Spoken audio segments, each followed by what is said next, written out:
असल में हम ऐसी खबरें देखते हैं ना अंकित जी, और खास करके ये पाकिस्तान जैसे देश हुँ, जब ये कहना शुरू कर देते हैं हम परमाणु संपन्न हैं, तो फिर अचानक से घबराहट होने लगती है कि परमाणु संपन्न की धमकी देने वाले लोग क्या कहीं परमाणु हमला तो नहीं कर देंगे? तो ये मुझे लगता है आम लोगों के मन में डर रहता डर रहता होगा। है, डरने की कोई आवश्यकता नहीं है। हुँ, भारत आने वाले समय में एक उभरती हुई शक्ति है और भारत के लोग आने वाले समय में आपको बहुत अच्छी पोज़ीशंस भी दिखेंगे। भारत महाशक्ति भी बनेगा, भारत में हिंदुत्व का भी उदय होगा, भारत इकोनॉमी के रूप में भी बहुत स्ट्रॉन्ग होगा। हम डिफेंस में भी अगले 7 साल अपना लोहा मनवा देंगे पूरे विश्व को। मैं तो यही कहूँगी आपके मुँह में घी शक्कर। हम सब भारतीय यही जी। चाहते हैं। जब आप डोनाल्ड ट्रम्प की भविष्यवाणी करते हैं तो फिर मन में ये ख़्याल आता है कि एक दूसरा बड़ा नेता जिसके बारे में हर कोई समझना चाहता है, वो फिर हो गए आपके पुतिन साहब। और वो इसलिए भी क्योंकि उनका जो ज़ेलेंस्की के साथ झगड़ा है या रशिया-यूक्रेन की जो लड़ाई है, वो शुरू तो हो गई, ख़त्म कब होगी वो कोई नहीं जानता है। तो क्या उन्हें लेके भी आपने कुछ भविष्यवाणी आप करना चाहेंगे या उनकी कुंडली आपने देखी हो, स्टडी की हो? बहुत आराम से देखिए, बहुत ज़िम्मेदारी के साथ बोलूँगा। बस उनसे पहले यूएस के एक प्रेसिडेंट का नाम लूँगा, जॉन एफ कैनेडी। अगर आपको याद रहा हो तो वो शायद यूएस प्रेसिडेंट रहते हुए उनका असैसिनेशन हो गया था। पुतिन की कुंडली में जैसे हम बचपन से पढ़ रहे हैं हम कि कभी वो प्राइम मिनिस्टर बन जाते हैं, कभी प्रेसिडेंट बन जाते हैं, हटने वाले नहीं है, तो हाँ। हटते नहीं है। लेकिन हाँ। ये जो टाइम ड्यूरेशन चल रहा है वर्ल्ड वॉर का और ये जो सिचुएशंस चल रही हैं ओवरऑल, तो बहुत ज़िम्मेदारी के साथ बोलता हूँ और चार्ट पढ़ने के बाद बोलता हूँ, उनकी कुंडली कुछ बहुत ज़्यादा इंडिकेशन अच्छा नहीं दे रही है उनकी लॉन्जेविटी को लेके। कहीं न कहीं कोई आत्मघाती हमला होने के चांसेस उन पर हैं, कहीं न कहीं असैसिनेशन का उन पर चांस बनेगा। बाकी उनकी एजेंसीज़ अपना काम कर रही हैं, लेकिन उनके लिए समय ठीक नहीं है। 2026 खासकर, कोई न कोई आत्मघाती हमला उन पर होगा, उनको सजग रहना चाहिए। आपने देखा ट्रम्प पर भी हुआ था पीछे, हुँ, तो ट्रम्प बच गए थे, लेकिन उन पर जो हमला होगा वो थोड़ा ज़्यादा गंभीर होगा। कितना गंभीर होगा उसको कहना ठीक नहीं है, लेकिन हमला होगा। हुँ। तो थोड़ा-सा उनको ध्यान रखना चाहिए और पुतिन में भी रूस में भी, रशिया में भी नेतृत्व परिवर्तन के चांसेस दिख रहे हैं आने वाले समय में। आई होप वहाँ की जो एजेंसीज़ हैं, जी, उनको जो इनपुट्स मिल रहे हैं, वो अपना काम डेफ़िनेटली कर रही कर रही होंगी। होंगी। बस ये जो बुरे बुरे योग बन रहे हैं, वो उससे कितना पार पा पाते हैं या नहीं, जी, वो अब आगे देखने वाली बात होगी। अ, क्योंकि कुछ चीज़ें ऐसी हैं, फिर से रामचरितमानस का बोलूँगा कि ब्रह्मा नहीं बनना चाहिए एस्ट्रोलॉजर को। अब बहुत सारे एस्ट्रोलॉजर बोलते हैं कि वो अब नॉर्मल भी कोई प्रेडिक्शन कराने जाए तो बोलते हैं, "तुम लिख के रख लो तुम्हारी शादी नहीं हो सकती।" तो ऐसा कभी नहीं बोलना चाहिए। मैं आपको बीच में रोक के केवल ये बोल रहा हूँ कि हमेशा लाइफ में 3 पी कॉन्सेप्ट काम करते थे। मैनेजमेंट में 5 है, ऐसी आप सुनती होंगी। एस्ट्रोलॉजी 3 पी पे बेस्ड है। फर्स्ट पी आपका प्रारब्ध है, जो चेंज नहीं हो सकता। सेकंड पी आपका पुरुषार्थ है। थर्ड पी आपका प्रेयर है। तो 33-33 के रेशियो में सब कुछ है। आज मैं आपके बारे में बोल दूँ, आपके प्रारब्ध यानी मैं आपको केवल प्रारब्ध पढ़ रहा हूँ 33% जो आप लेके आए हैं। हुँ, मुझे नहीं पता आपका पुरुषार्थ क्या है, मुझे नहीं पता आपके पीछे कितने लोग हाथ जोड़कर दुआएँ कर रहे हैं आपके लिए। हुँ, और मैं कोई खराब प्रेडिक्शन दूँ और बोल दूँ कि ऐसा ही होगा, ऐसा नहीं हो सकता। प्रेडिक्शंस बदलती हैं, आपकी प्रार्थनाओं से, आपके पुरुषार्थ से। तो हो सकता है कि उनके पीछे बहुत अच्छी प्रार्थनाएँ हों, उनका पुरुषार्थ हो, जो इनको इस आत्मघाती या प्राणघाती हमले से बचा ले जाए। हुँ। तो किसी भी एस्ट्रोलॉजर को ये भी नहीं बोलना चाहिए कि ऐसा ही होगा, क्योंकि आप केवल फर्स्ट पी ही आपके पास है। ये प्रेडिक्शंस के बीच में मैं अब क्योंकि ये बात छिड़ी गई है, तो एक दूसरा सवाल बीच में ले आती हूँ कि क्या पुरुषार्थ जो हमारा होता है, जी। कि कोई ज़्यादा पुरुषार्थी होता है, कोई बहुत कठोर परिश्रम करने वाला होता है, कोई बहुत लेज़ी होता है। ये भी क्या कुंडली के योग नहीं होते हैं? ये देखिए पुरुषार्थ सबको इस जीवन में एक फ्री विल की लिमिट दी गई है। आपका मैं एग्ज़ाम्पल लास्ट बता दिया है कि जैसे कि रामकृष्ण परमहंस का आपके साथ भी शेयर किया था कि डेस्टिनी हमेशा उस तरीके से काम करती है जैसे किसी गाय को आप खूँटे से बाँध दो, तो जो खूँटा है वो डेस्टिनी वो फ़िक्स हो गया। हुँ, अब ये तो यहाँ गड़ गया जी, अब ये नहीं हटेगा इस जन्म में। हुँ, लेकिन गाय के गले में जो रस्सी बड़ी और जो खूँटे में बंधी है, ये बीच की जो डिस्टेंस है फ्री विल है। अब आप पूरा घूमिए, एफर्ट्स कीजिए, आपको कुछ दिख रहा है उसके लिए या उस खूँटे के पास बैठ के बस इंतज़ार करते रहिए कि कोई आएगा और चारा मुँह में डाल देगा तो हम खा लेंगे, ऐसा नहीं होता। आपको अगर दिख रहा है और आप जा सकते हैं अपने पुरुषार्थ से, गाय भी उठती है ना, बंधे होने के बावजूद भी, तो वही फ्री विल है आपके पास, अपनी फ्री विल का यूटिलाइज़ेशन कीजिए, तो यही पुरुषार्थ है आपका, कितना यूटिलाइजेशन कर ले जा सकते हैं आप। कई लोग नहीं करते, हाँ। कई लोग फुल यूटिलाइजेशन करते हैं, कई बार उसके बाद भी काम नहीं बनता, पुरुषार्थ भी कर दिया, कई बार बोलते हैं मैंने अपना 100% दे दिया, मुझे कोई अफसोस नहीं हारने का, कोई बात नहीं। उस टाइम प्रेयर काम करती है, प्रार्थना, जिसमें कोई दलाल ना हो बीच का, कोई पंडित ना हो जो आपके नाम की पूजा कर रहा हो, आप डायरेक्ट पूजा कर रहे हो। और मेरे पास एक बहुत आता है, विष्णु सहस्त्र नाम, मैंने बोला अल्टीमेट रेमेडी आप कीजिए, बहुत अच्छा रिस्पॉन्स आया, बहुत लोगों ने किया। कुछ लोगों ने मुझसे पूछा कि साहब हम पढ़ते हैं तो गलत हो जाता है, तो क्या हमें भगवान जी फल नहीं देंगे? तो मैंने उनको बहुत सिंपल एग्जांपल दिया कि जब आप पैदा हुए थे तब आपने पापा को आप पापा नहीं बोल पाते थे, पप्पा बोलते थे, आ वाह कुछ भी करके आवाज़ निकालते थे, लेकिन आप उनको पुकारते थे, वो आते थे और आपकी जो डिमांड थी पूरी करते थे। वो क्यों? आपसे गुस्सा हुआ कि आपने पापा नहीं बोला। इसी तरह उच्चारण संबंधी जो समस्या है, ये मिथ है। आपकी भावना अगर कनेक्ट है तो उल्टा नाम, अब जैसे वाल्मीकि ने राम की जगह मरा बोला, आप मरा बोलिए, लेकिन आपके मन से वो राम दिखने चाहिए, पूरा रिजल्ट मिलेगा। कोई भी पूजा कीजिए, मंत्रहीन, क्रियाहीन, कोई कोई आपको नुकसान नहीं होगा। आपकी भावना शुद्ध होनी चाहिए। और पूजा करनी नहीं भी आती, कोई मंत्र नहीं आता, तो आप डायरेक्ट ईश्वर से ईश्वर की तरह बात कीजिए कि साहब परेशानी में हो, कुछ करो। सीधी हम्म। बात है। ईश्वर के साथ छल-कपट और उसके साथ हमारे जैसी चीज़ें मत कीजिए। कुछ लोग कहते हैं कि अगर कुछ माँगना हो ईश्वर से तो हम क्या कुछ उसको डोनेट कर सकते हैं, कुछ अर्पण करते हैं। मैं कहता हूँ ये सब बातें आप सांसारिक जीवन में इंसानों के साथ कीजिए कि आप मेरी ये डील कराइए, मैं आपको ये करूँगा। ईश्वर के साथ अगर कुछ माँगना है तो ईश्वर की तरह माँगिए। सीधे जाके बोलिए साहब मैं इस समस्या में हूँ, या मैं चाहता हूँ कि मेरी जॉब लग जाए, आप मेरा ये काम कर दीजिए और आज से मैं आपका काम करना शुरू करूँगा। इस संसार में, इस सृष्टि में, समाज में कोई भी मुझे दुखी व्यक्ति मिलेगा, निस्वार्थ भाव से, सच्चे भाव से उसकी सेवा करूँगा। मेरे पास पूजा का समय नहीं है, लेकिन मैं ये काम करूँगा। मुझे लगता है कि आप 2 घंटे बैठ के जो पूजा कर रहे हैं, उसकी अपेक्षा ये जो आप ईश्वर का काम करने निकल जाएँगे, कि आपने किसी स्ट्रीट डॉग को भी देखा, वो दर्द में कराह रहा है, आपने उसको दवा लगाई, दूध पिलाया, खाना खिलाया।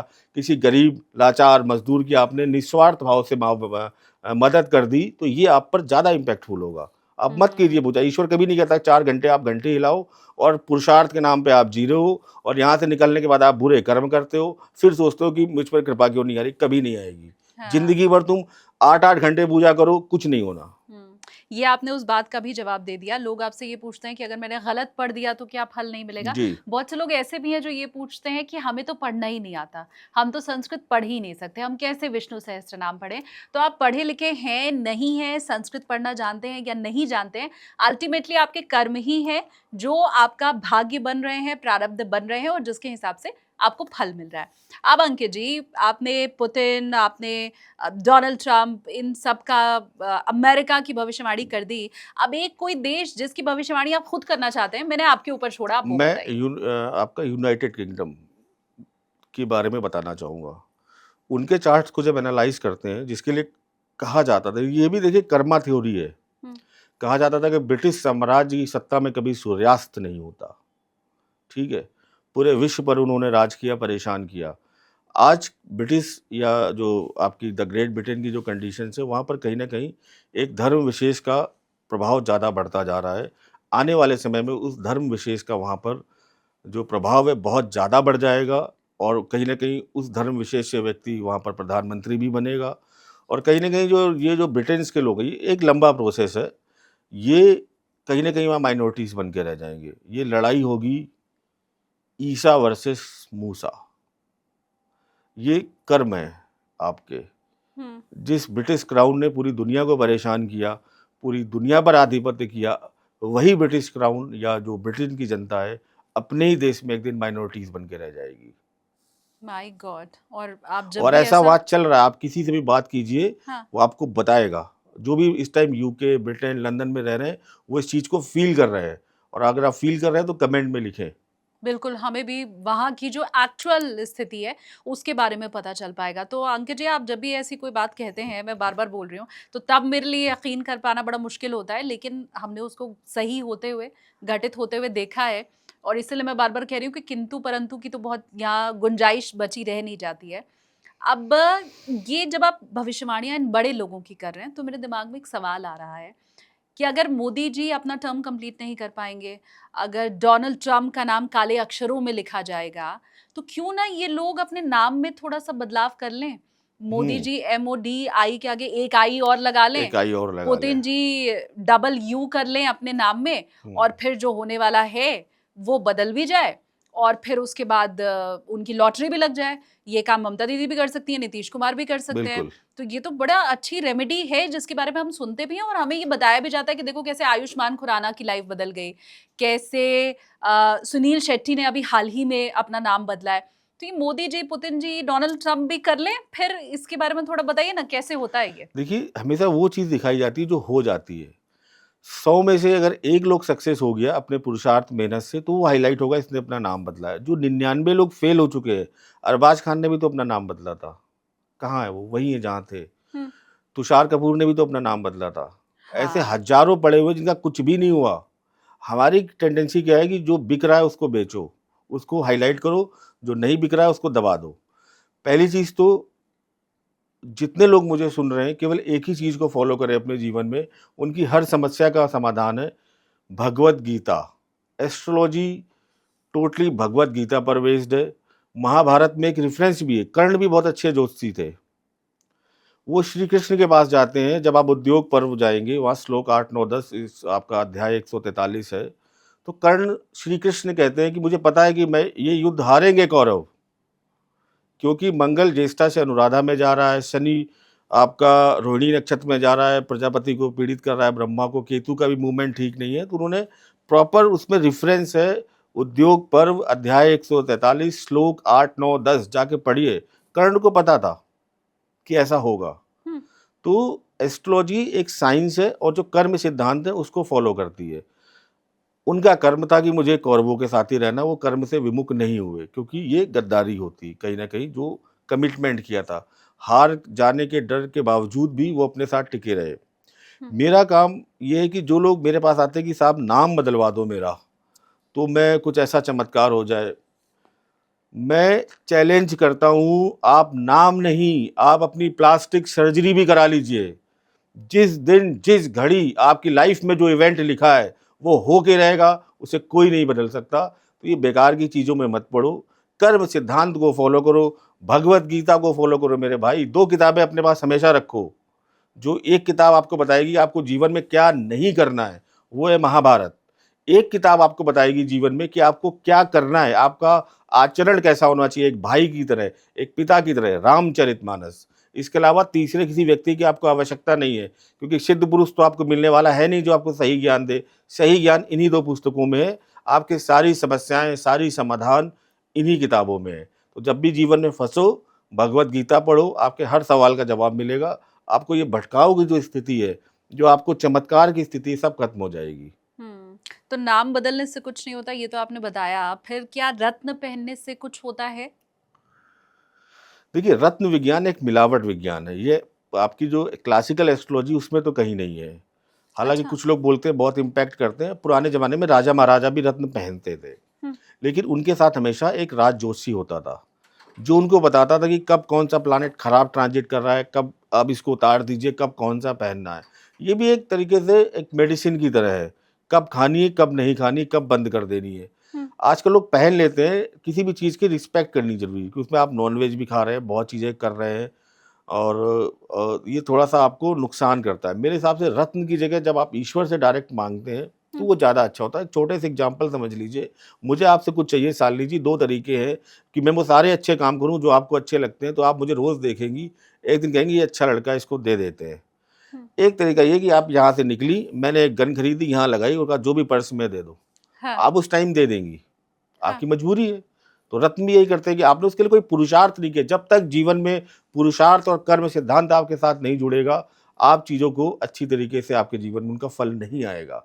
तो रत्न क्या है? आप बाज़ार से गए, पहन लिया और अपने आप को सोच रहे हैं आपने क्या अच्छा काम किया? किसी की मदद की? नहीं की। आपने प्रेयर की? आप ईश्वर के साथ कनेक्ट हुए? नहीं हुए। तो फ़ोर्सफुली आप हो सकता है पा लो कुछ टाइम ड्यूरेशन के लिए, लेकिन जिस दिन समय का चक्र घूमेगा और वही ग्रह जब ट्रांजिट में खराब जाएगा, तो ऐसी पटकनी मारेगा कि जहाँ से आपने शुरू किया था वहाँ से 10 फीट नीचे ले जाएगा आपको। तो रत्न-वत्न छोड़िए, हुँ। भगवान का देखिए बहुत साधारण पूजा होती है, बहुत आडंबर की आवश्यकता नहीं है और मेरी रेमेडीज़ हमेशा ऐसी रहती है। एक और आपको अल्टीमेट रेमेडी देता हूँ, जब भी संकट में हो, डिप्रेशन में हो, कोई आपको परेशानी लगे, आपको अपने जीवन में संकट लगे, रामचरितमानस की एक चौपाई है, टेस्टेड है मेरे ऊपर, मैंने की है, आपको रिजल्ट आता है। वो चौपाई बहुत अच्छी चौपाई है, वो है दीन दयाल विरधु संभारी हरहु नाथ मम संकट भारी। आप पर चाहे जितना बड़ा संकट हो, आप इसकी चैंटिंग कीजिए, आपको उस संकट से भगवान श्री राम निकाल कर ले जाएंगे। ये चैलेंज है मेरा। ये चैंटिंग कैसे 108 बार माला में 108 करनी है? कोई 108 की काउंटिंग नहीं। पूजा क्वांटिटी का सब्जेक्ट ही नहीं है, पूजा क्वालिटी का सब्जेक्ट है। मुझे एक बार पढ़ने के बाद ही मेरी आंखें आंसू से भीग गई, मैं कनेक्ट हो गया, मेरा हो गया एक बार में काम। मुझे 108 बार में मजा आ रहा है, मुझे 5 माला में मजा आ रहा है। ये खाने की तरह है कि भाई सबको 2 रोटी खानी है, ये पैरामीटर नहीं हो सकता। मेरा आधी रोटी में पेट भर गया, आनंद आ गया मुझे, बस मेरा हो गया काम। मेरा 6 रोटी में पेट नहीं भरा तो मैं 6 बार करूँगा, मुझे आनंद आ रहा है। जब तक आपको आनंद आ रहा है तभी तक पूजा कीजिए। जिस क्षण आपको आपकी पूजा, आपकी जिम्मेदारी, बोझ, लाइबिलिटी लगने लगे, उस टाइम स्टॉप कर दीजिए। इसलिए कोई लिमिट का बाउंडेशन नहीं है, ये सब मिथ है कि 108 पढ़ो तो ही रिजल्ट देंगे। कहाँ लिखा है 108 पढ़ो रिजल्ट देंगे? आप अपने पिताजी से 108 बार जब बोलोगे तभी देंगे, अगर उनको देना होगा और उनको आपकी भावना सही लगेगी, एक बार में ही सुन लेंगे वो। मैं पहले ज्योतिषी से ऐसे मिल रही हूँ, मैं व्यूवर से चाहती हूँ आप भी मुझे कमेंट करके बताइए, जो ये बोल रहे हैं कि जितना मन हो तब तक पूजा करो और चैंटिंग करो, उसके बाद मत करो, क्योंकि मत करो। ज्यादातर ज्योतिषी ये कहते हैं कि आप 108 बार जब माला का जाप करते हैं और कई महीनों तक जब करते हैं तो वो जो मंत्र होता है वो सिद्ध हो जाता है और उस मंत्र की सिद्धि के बाद फिर आपकी मनोकामना की पूर्ति होती है। मुझे ये किसी ने नहीं कहा कि इस मंत्र को 5 बार ही पढ़ के अगर लगे कि हाँ जी अब हो गया तो 5 बार में हो गया। देखिए, ये बहुत स्पेसिफिक सब्जेक्ट होते हैं, बहुत सारी भ्रांतियां हैं और व्यक्ति को हमेशा लॉजिक का यूज करना चाहिए। मैं किसी को बोलूं कि तुम्हें 1 घंटे पूजा करनी है रोज, तो वो व्यक्ति को कहीं ना कहीं 10 दिन मजा आएगा, 15वें दिन बोलेगा मेरे लिए बोझ है, वो पूजा जीरो हो गई। आप आनंद की प्राप्ति के लिए पूजा करते हैं, आप ईश्वर से कनेक्ट होने के लिए पूजा करते हैं, तो जितना आनंद आए उतना कीजिए। किसने कहा है कि आप 5 घंटे बैठिए और 500 बार मोबाइल देखिए? आप देखिए लोगों के हवन सुंदरकांड हो रहा होता है, सुंदरकांड में पंडित जी लगे पड़े हैं और जिसके यहाँ सुंदरकांड है वो हाथ मिला रहा है, कोल्ड ड्रिंक पी रहा है, टहल, वो 2 मिनट हाँ। नहीं बैठता। ऐसे सुंदरकांड से आपको कहीं ना कहीं अभिशाप मिलता है। आप ऐसे समझिए कि आपने घर पे कोई गेस्ट बुलाया और आप उसको एंटरटेन नहीं कर रहे, आपने किराए के लोग बैठा दिए हैं कि तुम इनके साथ बात करो, आप दूसरों लोगों के साथ एंगेज हो, तो गेस्ट कहेगा जब तुम्हारे पास टाइम ही नहीं था मेरे भाई तो बुलाया क्यों? वो तो नाराज होकर जाएगा कि नहीं जाएगा? ठीक बात। और सुंदरकांड के लिए या किसी भी पूजा पाठ के लिए बहुत ज़्यादा तमाशे की आवश्यकता नहीं है। आप कहीं बैठ जाओ किसी घर के एक कोने में और कर लो, लेकिन आप करो, उसका फल मिलना चाहिए। पूजा ये जो सब्जेक्ट है कि इनसे करा लो उनसे करा लो, ये नहीं होना चाहिए। ईश्वर को तभी बुलाओ जब आपका समय हो, नहीं समय मत बुलाओ, वो आपका कोई नुकसान नहीं करेंगे। ईश्वर कभी नाराज नहीं होता, ईश्वर कभी खुश नहीं होता। ईश्वर तटस्थ है, ईश्वर कर्म सिद्धांत से बंधा है। आप सर पटक पटक के मर जाओ, अगर आपके कर्म खराब हैं तो वो कुछ भी नहीं कर सकता। ठीक है, वो उसको ठीक करने का एक ही तरीका है, कुछ अच्छे कर्म करो। ये सीधा अकाउंट का खेल है, अकाउंटेंसी। यहाँ अगर आपका डेबिट बहुत ज़्यादा हो गया है, लॉसेस बहुत ज़्यादा हो गए हैं खराब कर्मों के, ईश्वर कुछ नहीं कर सकता। आप जाइए कुछ अच्छे कर्म कीजिए तो यहाँ लॉसेस कम होंगे, ये वाला पड़ना बढ़ेगा, वो कहेगा ले जाओ, कोई दिक्कत नहीं, आपने अर्न किया है।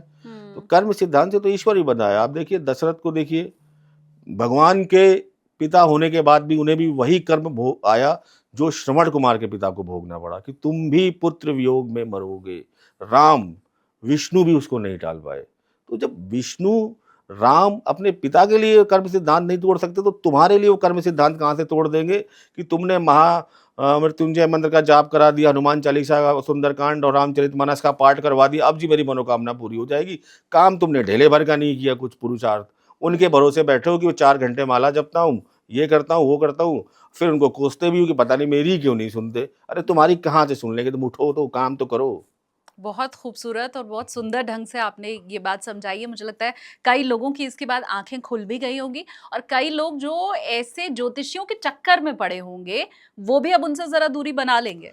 मेरे हिसाब से अगर आपके कर्म अच्छे हैं और आपको अपने पुरुषार्थ पर भरोसा है तो आपको किसी ज्योतिषी की जरूरत नहीं है, मेरी भी जरूरत नहीं है। आप मत आइए मेरे पास।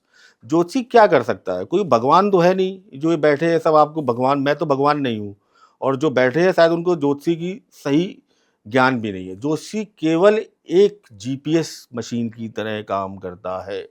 जब आप बहुत संकट में हो, बहुत परेशानी में हो, हम्म, अच्छा ज्योतिषी यही बता सकता है कि थोड़ा धैर्य रखिए, आपका आने वाला समय अच्छा दिख रहा है, हम्म, थोड़ा सा धैर्य रखिए, अपना पुरुषार्थ बढ़ाइए, अपना कर्म बढ़ाइए, आपका काम होगा, डेफिनेटली होगा। आपकी कुंडली में जो आने वाली दशाएं हैं, जो समय ठीक दिख रहा है, थोड़ा सा धैर्य रखिए, तो व्यक्ति ऊर्जावान हो जाता है, व्यक्ति के अंदर एक पावर आ जाती है कि हाँ ठीक है, शॉर्ट पीरियड है, मैं निकल जाऊंगा। जैसे आप ही जाम में फंसी हो, आपको जीपीएस बता रहा है केवल 10 मिनट का जाम है, तो आप आगे बोल दो कि बस 10 मिनट की बात है, मैं निकल जाऊंगी। हाँ, और जीपीएस ना हो और आपको ऐसे जाम दिख रहा हो, तो फिर आप यही बोलोगे पता नहीं कब तक यहाँ फंसे रहे। हाँ, तो ज्योतिषी केवल जीपीएस है। एक अच्छा ज्योतिषी आपको आपके प्रारब्ध को बता सकता है कि आपका प्रारब्ध क्या है, आपको करना क्या है, आपका लाइफ का गोल क्या है, हम्म, और आपको ईश्वर के साथ कनेक्ट कर सकता है। इसके अलावा ज्योतिषी का जीवन में और कोई योगदान नहीं है। वो आपकी डेस्टिनी नहीं बदल सकता। मेरे भाइयों, मेरे दोस्तों, मान जाओ, पहले भी ठगे जा चुके हो, अभी भी ठग रहे हो, आगे भी ठगे जाओगे। ये जितने लोग, मैं उनके लिए क्या बोलूँ, ये जो आपको रेमेडीज बताते हैं कि शीशे के सामने पैसा रख दो डबल हो जाएगा, तेज पत्ता, काली मिर्च, या फिर आजकल ये वो आपकी जो डेस्टिनी रिपोर्ट आपको मिलने लगी है बहुत आसानी से, सब बकवास है। आप सिर्फ अपना काम अगर अच्छे से कर रहे हैं, ईश्वर से प्रार्थना कर रहे हैं, चाहे जितना कठिन वक्त है आपका निकल जाएगा, किसी भी ज्योतिषी के पास जाने की आवश्यकता नहीं है। लेकिन इसके लिए बहुत गट्स की जरूरत होती है अंकित जी, कि अगर कोई ज्योतिषी किसी पॉडकास्ट में बैठ के ये बोले कि मेरे पास भी आने की जरूरत नहीं है। मैंने इतनी रेमेडीज बता दी हैं, अगर आप इनको मन से करते हैं और जीवन में संकट में हैं, आप इनको कीजिए, आपके जीवन में राहत मिलेगी और डेफिनेटली मिलेगी। और इस राहत का जो 1% पुण्य है वो मुझे भी मिल जाएगा। मेरा बस इतना ही उद्देश्य है आपके साथ। और बहुत ज़्यादा भटकाव की स्थिति में मत जाइए। कई लोग हर महीने जोशी के पास पहुंच जाते हैं, वो भी जाने की आवश्यकता नहीं। जोशी ने आपको एक टाइम ड्यूरेशन बता दिया कि साहब ये आपका अच्छा समय शुरू हो रहा है, हम्म, और जैसे कि बृहस्पति का ट्रांजिट है कि साहब 14 मई के बाद शुरू हो रहा है, कि दशाएं भी अच्छी चल रही हैं और अगले 1 वर्ष तक रहेगा। आप अपना पुरुषार्थ बढ़ाइए, काम होगा। अब ये नहीं कि 14 मई को उसने बताया, 15 मई को आपने फ़ोन कर दिया कि आज मेरा हुआ ही नहीं जी। हाँ, अरे उसने एक आपको टाइम ड्यूरेशन दी है, प्लस उसके पास तो आपका 33% ही है, 66% तो आप अपनी जेब में लेके घूम रहे हो, अपना पुरुषार्थ और प्रेयर उसको भी बढ़ाइए। और जो हम्म, टाइम ड्यूरेशन बताया, ये होगा काम, क्योंकि ये एक, जैसे कि आपको कृषि वैज्ञानिक बताते हैं कि इस महीने आप ये फसल बोइए तो फायदा होगा। हम्म, तो आप जब उसके लिए पुरुषार्थ करते हैं, मेहनत करते हैं, तो आपको फायदा होता है। तो ज्योतिषी भी आपको बताता है ये टाइम साइकिल अच्छा आ गया है, इसमें आपको डेफिनेटली आपका होगा। तो हम्म, आपका पुरुषार्थ की चाबी, प्रेयर की चाबी जैसे ही मैच होती है, पहली चाबी ज्योतिषी ने लगा दी, 2 चाबी आप लगाइए, इवेंट हो गया। अब हम्म, आप ज्योतिषी को ब्लेम देते रहो, अपनी चाबी आपने लगाई नहीं, घर पे हाँ, बैठे हो कि पंडित जी ने बताया था कि अ, ये 30 जून तक साहब नौकरी लग जाएगी। हम्म, आपने ना कोई इंटरव्यू दिया, ना आपने कोई फॉर्म भरा, बस बैठे हो कि एक दिन कॉल आएगी कि मर्सिडीज गाड़ी नीचे खड़ी है, आपको ज्वाइनिंग के लिए भेजा, आप आ जाइए। ठीक बात। ठीक है ना, पुरुषार्थ की बहुत आवश्यकता है। हम्म, ईश्वर को भी पुरुषार्थ करना पड़ा इस पृथ्वी लोक पर आके, हमें भी करना पड़ेगा।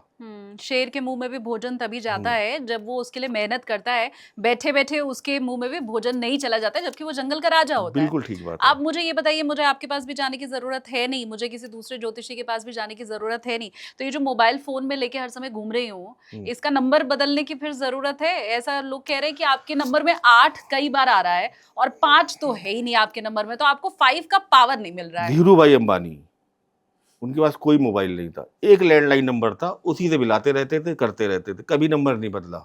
हाँ, तो उस टाइम तो ये अंबानी जी का भी नंबर बदलवा देते। बिल्कुल। या जब मोबाइल नहीं थे तो क्या लोग करोड़पति नहीं बनते थे? आप मुझे बताइए, तो क्या वो तो एक लैंडलाइन बीएसएनएल वाले दे जाते थे, तो वही बड़े मशक्कत हाथ पैर जोड़ने के बाद साल भर बाद नंबर आता था, फ़ोन लग गया घर में, उस दिन मिठाई बँटती थी, हाँ। पड़ोसी को भी नंबर हम भी लिखते थे पी करके। तो उस टाइम तो नंबर बदलवाने की फैसिलिटीज़ नहीं थी, एक हाँ, लैंडलाइन नंबर होता था, उससे पूरा घर काम और चलाता पूरे था। घर का भाग्य उसी पे वहाँ लिखा से लोग, होता कितने था। लोग उस घर से आईएएस बन गए, पीसीएस बन गए, करोड़पति बन गए, अरबपति बन गए। हाँ, तो ये होते जो आजकल के जो नए-नए आ गए हैं ज्योतिषी, तो ये कहते हैं कि आपका लैंडलाइन नंबर गलत है, इसमें एक काम करो, आप बीएसएनएल को कंप्लेंट करके इसमें 2 और ऐड करवा लो और 3 हटवा लो। हुँ, सब पागलपन है, ढोंग है, आडंबर है। कुछ दिनों बाद ये आपको बता देंगे, जिसका चेहरा गोल हो उसको बाल ऐसे माथे पे रखने चाहिए, जिसका क्या चेहरा चौकोर हो उसको ऊपर की तरफ बाल काटने चाहिए, जो नाटे कद का हो उसे दिन में 2 बार ही खाना खाना चाहिए। ऐसा पागल कर देंगे। और इसी वजह से मुझे बड़ा दुख होता है कि एस्ट्रोलॉजी बदनाम हो चुकी है। इतनी बदनाम हो चुकी भाई। अगर किसी प्रोफेशन में 90% ठग आ जाएंगे तो प्रोफेशन अपने आप बदनाम हो जाएगा। 90% ठग है, 90%। नहीं, पर ऐसा तो नहीं कि न्यूमरोलॉजी आपको आती नहीं है, आप जी न्यूमरोलॉजी की विधा में पारंगत नहीं है, इसलिए आप मंडेन एस्ट्रोलॉजी, वैदिक एस्ट्रोलॉजी को ही प्रमोट कर रहे हैं।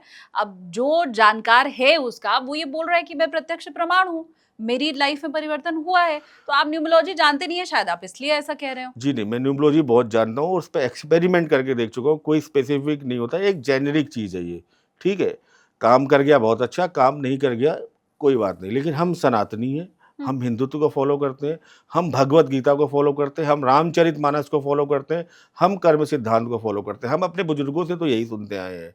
ये घड़ी ओवल वाली पहन लो, घड़ी गोल वाली पहन लो, हमने तो कभी नहीं सुना। हम्म, राम कोई घड़ी नहीं पहनते थे, या फिर आज से पहले तो हाथ वाली घड़ी नहीं होती थी, लोग सूर्य देख के या फिर एक जो गोल घड़ी यहाँ पर बड़े लोग लगा लेते थे, वो घड़ी लगाते थे। हम्म, तो घड़ियों का भी आपने जिक्र नहीं किया, मैं कर देता हूँ। लोग घड़ियों पे भी आ गए कि साहब आप ओवल की पहनो, आप स्क्वायर पहनो, गोल्डन आप पहनो। डिजिटल पहनो, आप ये पहनो, आप वो पहनो। हाँ।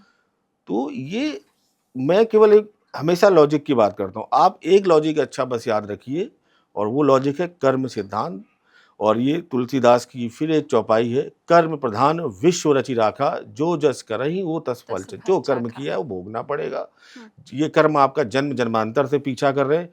क्यों एक बच्चा पैदा होते ही जन्मजात बीमारी से पीड़ित हो जाता है, उसकी 2 दिन के अंदर हार्ट सर्जरी करनी पड़ती है, सीरियस हार्ट सर्जरी। क्यों कोई बच्चा पैदा होते ही ऑटिज्म जैसी बीमारी का शिकार हो जाता है? क्या उसने कोई पाप कर दिए यहाँ पर आके? चैलेंज करता हूँ न्यूमरोलॉजिस्ट को कि इनकी डेस्टिनी बदल के दिखाए। हम्म, क्या करें? इनकी डेट ऑफ बर्थ बदले, नाम बदले, ठीक करो इनका ऑटिज्म। है दम? नहीं है। ये केवल आपको बेवकूफ़ बना सकते हैं। ये आपको केवल करोड़पति बनाने की रेमेडी, क्योंकि बन गए बहुत अच्छे, नहीं बने तो क्या हुआ? वो तो अपना काम करके निकल गए। ठीक है, अगर इनके अंदर इतना ही पावर है, तो जितने ये हमारे बच्चे परेशान हैं, जिनको जन्मजात बीमारियां हैं, उनको ठीक करें, उनके नाम की स्पेलिंग चेंज करके। है कोई, कोई भी न्यूमरोलॉजिस्ट आज तक आया है जो ये बोले कि आप ये नाम में ये ऐड कर लो, आपकी बीमारी ठीक हो जाएगी? बोलिए, है कोई? कोई कोई नहीं है। नहीं। जितने हैं वो यही बोलते हैं करोड़पति बन जाओगे, क्योंकि ये सबसे बेचने वाली चीज़ है। आप फेमस हो जाओगे। कोई ये बोले कि कोई नहीं बोलता, मैंने तो आज तक कोई नहीं देखा। आप चाहे कोई भी नाम बदलने वाला ले आओ, चाहे कोई बदल रहा हो, क्या आपके जीवन में अगर आप किसी गंभीर बीमारी से जूझ रहे हो, आप ये एक हटा लो या एक जोड़ लो, हम्म, तो आपके जीवन में समस्या खत्म हो जाएगी। आपके बच्चे अगर नहीं हो रहे हैं, आप चाइल्ड कंसीव नहीं कर पा रहे हो, आप ये ए जोड़ लो। तो हम्म, जब ये चीज़ें आप नहीं कर पा रहे, मेन चीज़ तुम्हारे जीवन की यही कष्ट है। हम्म। करोड़पति तो हम बन ही जाएंगे जब हमारी हेल्थ ठीक होगी, हमारे हम पुरुषार्थ करेंगे, उसमें आप क्या कर लोगे? ये हेल्थ वाला इशू जब आपने उठाया ही है, तो ये वाकई एक बहुत मुझे लगता है आज के समय में लोगों के सामने कठिन परिस्थिति है कि किसी को भी हार्ट अटैक आ रहा है, यंग एज में लोग बीमार हो जा रहे हैं, कैंसर जैसी बीमारी हो रही है। तो क्या आपकी विद्या के ज़रिए, ये जो मंडेन एस्ट्रोलॉजी है उसके ज़रिए, क्या हम कुंडली दिखा के ये पता कर सकते हैं कि सेहत कैसी होगी या किस दिशा में जाएगी, या कैंसर जैसी बीमारी तो नहीं हो जाएगी? बिल्कुल बता सकते हैं। इसके लिए मंडे नहीं, इसलिए मेडिकल एस्ट्रोलॉजी का यूज़ करते हैं। अच्छा, इसमें आपकी देखिए 3 ट्राइपोड ये बोल, अलग होती है? ये देखिए एस्ट्रोलॉजी बहुत बड़ी है। हाँ। मंडेन एस्ट्रोलॉजी आपकी विश्व व्यापक जो घटनाएँ उनको दिखाती है। प्रश्न कुंडली आपकी, जो जिनके पास डिटेल ना हो उनके बारे में बताती है। वर्ष कुंडली आपके होने वाली वर्ष की घटनाओं का माइक्रो एनालिसिस करती है। जेमिनी एस्ट्रोलॉजी, प्रोफेशन, बहुत सारे उसके पार्ट हैं, अनलिमिटेड पार्ट हैं, इन पर भी हम डिस्कशन कर लेंगे। हुँ, तो मेडिकल एस्ट्रोलॉजी में क्या होता है कि ये प्रिवेंटिव की तरह काम करती है। आपकी कुंडली में कब बीमारी आनी है, 22वें दृष्टिकोण, 64वें नवांश, 6, 8, 12 की दशा आ रही है, तो आप अलर्ट हो जाइए। ये आपको एक प्रिवेंटिव इन्फॉर्मेशन मिल रही है, आप इसका यूटिलाइजेशन कीजिए। आपकी कुंडली में जैसे ट्राइपोड बोलते हैं, सूर्य, चंद्रमा और लग्न अगर खराब कंडीशन में है, तो हुँ, आपको बीमारी होने के चांसेस ज़्यादा है।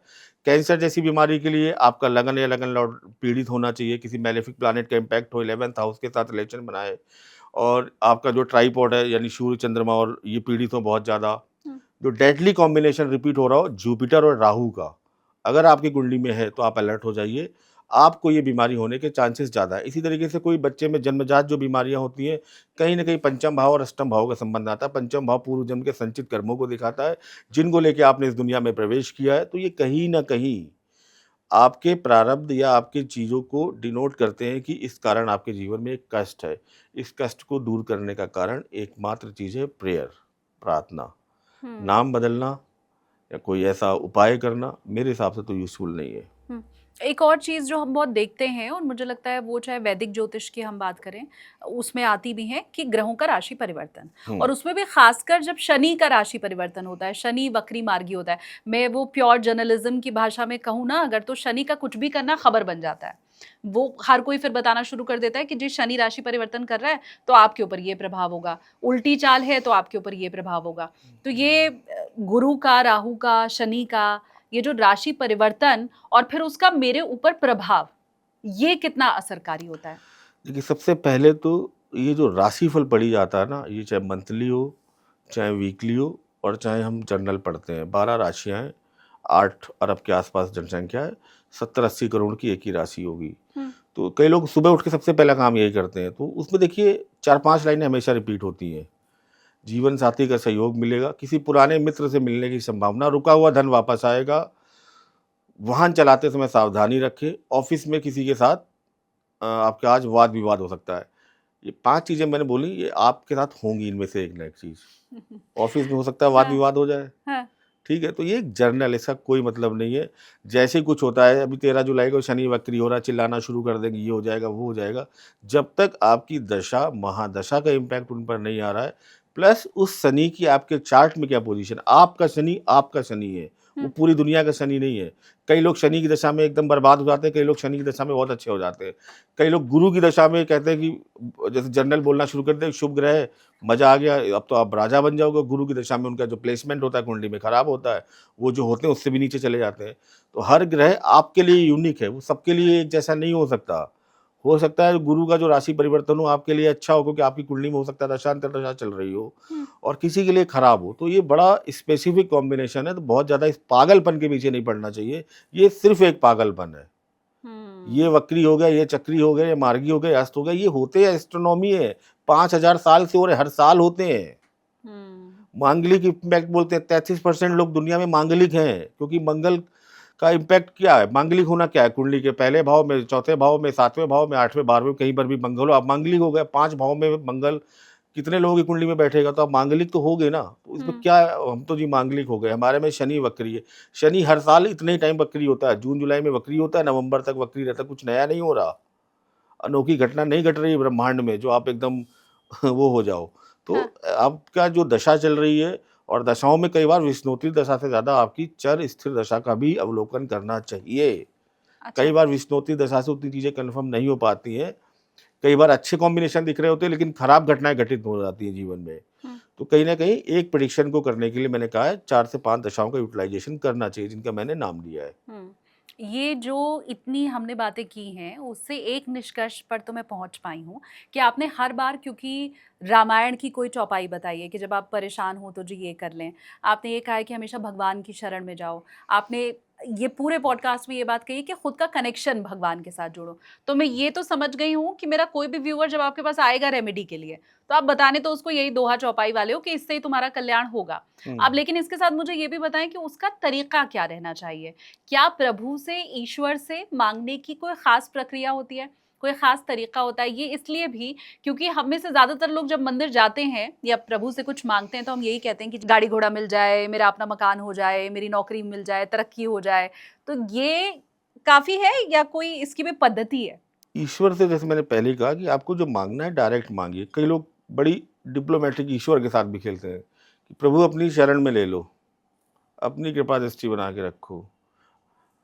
जिस दिन ईश्वर ने आपको अपनी शरण में ले लिया, तो आपका सबसे पहले आपसे आपका ऐश्वर्य छीनेगा, आपका मोह भंग करेगा।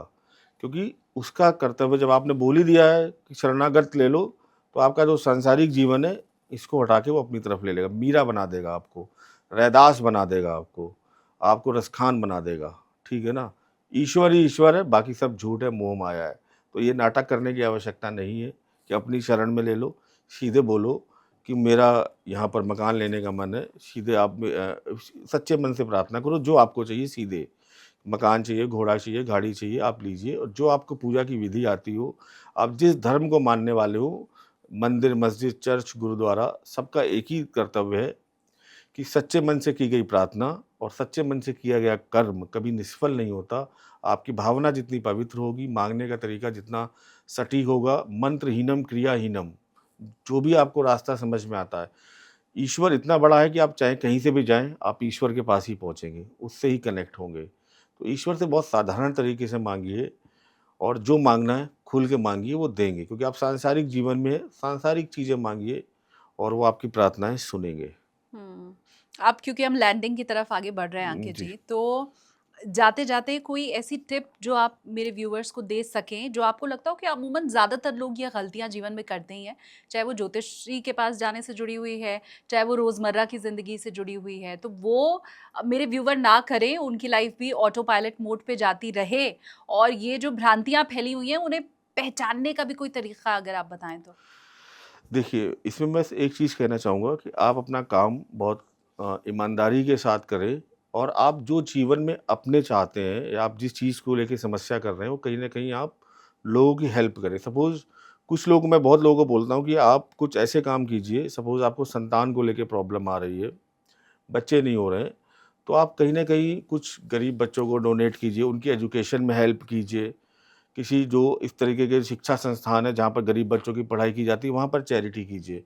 आपका बृहस्पति अच्छा होगा, आपको संतान संबंधी सुख मिलेगा। ये रेमेडी ज़्यादा कारगर है। आपको कोई बहुत ज़्यादा जीवन में हर्डल्स परेशानी आ रही है, ओल्ड एज हाउस में जाइए। ओल्ड एज हाउस में जाके गरीबों को या जो हमारे बुजुर्ग माता-पिता हैं, आप उनके साथ बैठिए।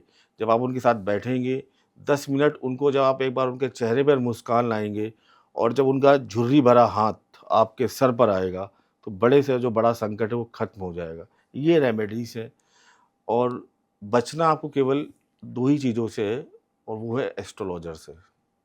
अच्छा। एक एस्ट्रोलॉजर होके मैं लाइन बोल रहा हूँ, आपको बचना एस्ट्रोलॉजर से है। क्योंकि 90% एस्ट्रोलॉजर के पास अगर आप पहुँच गए, तो उनका एकदम डॉक्टर वाला हिसाब है।